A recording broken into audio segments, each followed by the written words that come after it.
Hi Taurus, welcome po sa ating channel. Ito ang inyong daily gabay tarot reading for March 9, 2025. Please be reminded kung naka-resonate kayo, comment down.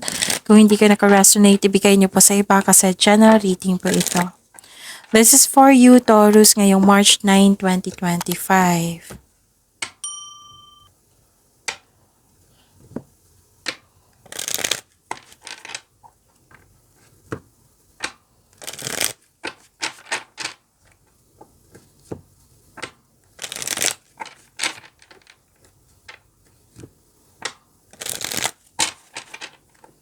Para po ito sa inyo Taurus ngayong March 9, 2025.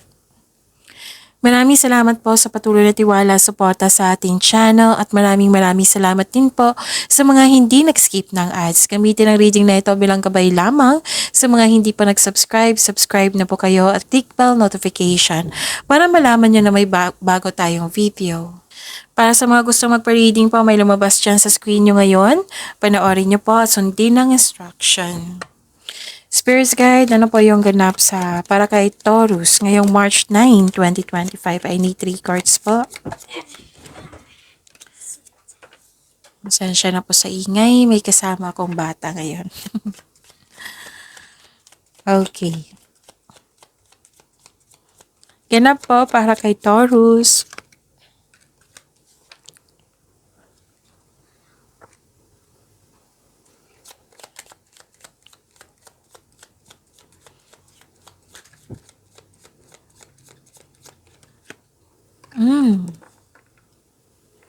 Okay.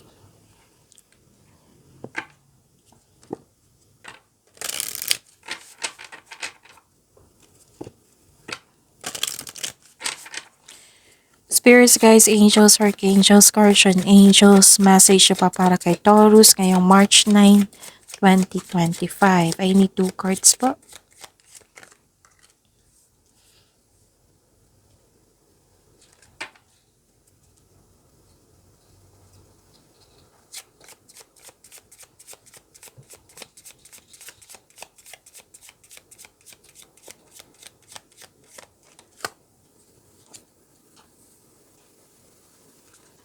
Okay, Taurus, ngayong March 9, 2025, ang ganda. Kasi may dumating na good news. Pwedeng change for the better po ito. Pwedeng paglilipat sa malayong lugar or bibigyan mo na ng action yung matagal mo ng plano. Nakikita ko rin dito na nahihirapan ka, nabibigatan ka, pero tinulungan mo yung sarili mo to move forward. Nag-let go kayo at nagkaroon ng transformation. Pwedeng may concern ka sa isang tao na mahirap kausap or sobrang stricto. May nakita rin akong separation dito. Pwedeng, maraming case ng separation ha. Pwedeng tumiwalag ka or umiwas ka. Pwede din literal na separation. May end of contract ako nakikita dito or closure. So, this is ending with new beginning. Tapos, ingat kayo sa taong nagmamasid, nag-observe sa iyo, nag-spy sa iyo, mahilig po siyang magmanipula, may gusto siyang kunin sa iyo. So, mag-ingat kayo sa kanya, Taurus.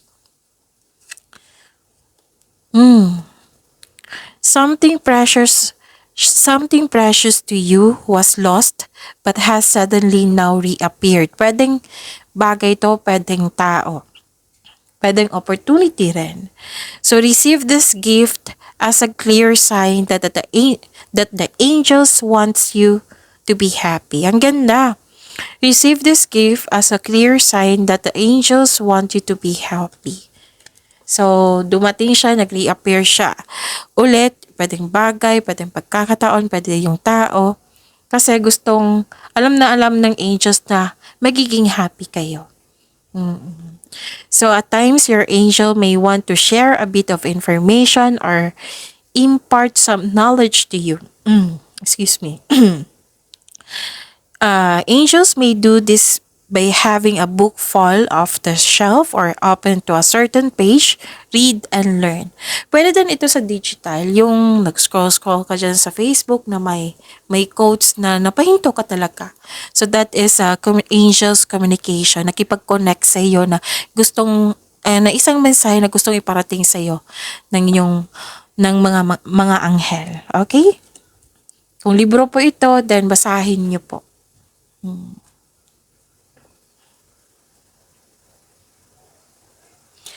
Spirits guide, ano po yung energy ni Taurus ngayong March 9, 2025?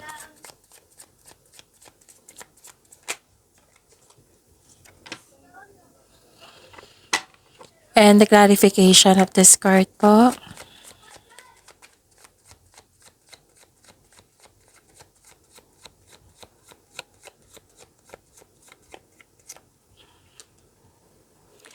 Kung may narinig kayo or may nakita kayo repeating message, meaning to say, pinupush ng cards niyan kasi ang ilan sa inyo hindi pa binigyan ng atensyon na kung maaari din po, bigyan niyo po ng solusyon at aksyon. Remember, Taurus, at the end of the day, alam mo na ikaw lang taong may kakayahan at responsable na gumawa ng sarili mong katotohanan at kinabukasan. So, ang lakas ng energy niyo ngayon, Taurus, na malalaman mo din kung sino yung taong manloloko po.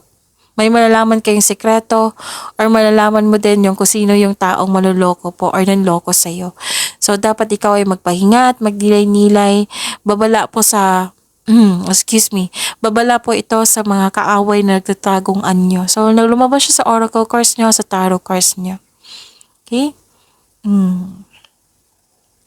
So, this is may taong mapanlinlang or may offer na hindi totoo. So, alamin nyo muna kung totoo ba yan or hindi.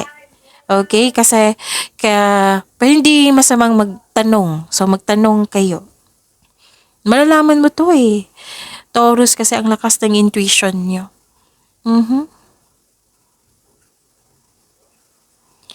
Tapos, nakikita ko dito nagkaroon ng conflict or argument. May pagkawala, paninirampuri, or panulokong magaganap.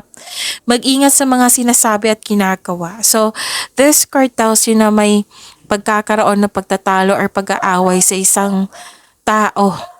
Tapos dito mo rin makilala ang sarili mo kung paano ka mag-handle ng ganitong sitwasyon at dito mo rin malalaman kung right time bang umiwas or mag-walk away.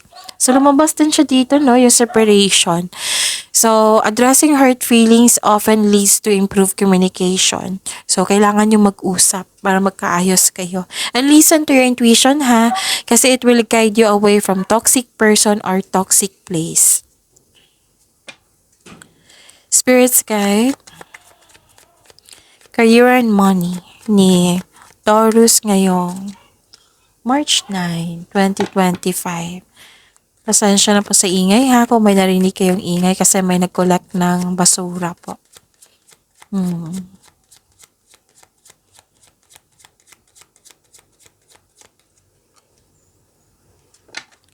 Okay, sa career and money niyo po. Excuse me. May nakita ako ditong loneliness or isolation. Nahihirapan kang magbigay ng tiwala sa ibang tao. So, ang advice po dito, kung gusto mo ng kausap, then go ahead. Kung gusto nyo, kung nagkaroon kayo ng, yung hindi kayo nagbigay ng tiwala sa ibang tao, kasi yun nga, may trauma na, then do some, intuition, journal. Gawa kayo ng journal. So, the advice is, it's time to support. It's time to reach out for support and connection. Use your intuition also, okay? Nakita ko rin dito na nagkaroon po ng, ang lakas ng energy sa mga teacher dito, oh.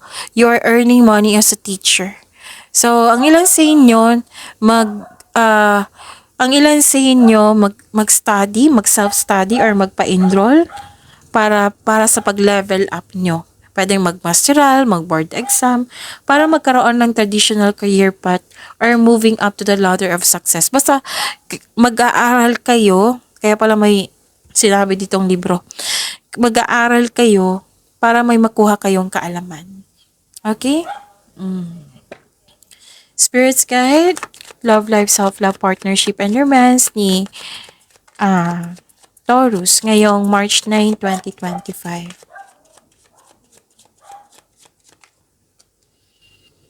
And the clarification of this card po.